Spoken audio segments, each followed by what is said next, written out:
সাহাবী নবীজির সামনে বললেন, ইয়া রাসূলুল্লাহ, আমি যদি 1 মিনিটের জন্য কোনোদিন কোনো পর পুরুষ বেগানা পুরুষকে আমার স্ত্রীর সাথে দেখি কথা বলতে অথবা দাঁড়িয়ে থাকতে, লা দরাবতুহু বিসাইফ, তরবারির 1 কোপ দিয়া তার কল্লা ফলাই দিন।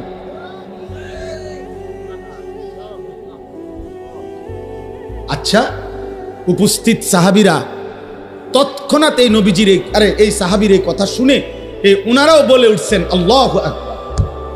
হাদিসে আছে এটা, উনারা সবাই বলে উঠছে, মানে বাপরে দেখছুনি বেটার হিম্মত কি, আল্লাহু আকবার বলে উঠছেন।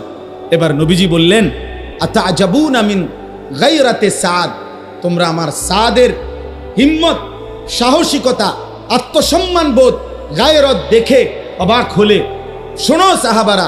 নবী বললেন, ওয়াল্লাহি আনা আগিয়ারু মিনহু, আল্লাহর কসম আমি মুহাম্মদ সাল্লাল্লাহু আলাইহি সাল্লাম, আমি তার চাইতে বেশি আত্মসম্মানওয়ালা, আর ওয়াল্লাহু আগিয়ারু মিন্নি, আর আমার মহান আল্লাহ তার চাইতে বেশি আত্মমর্যাদা।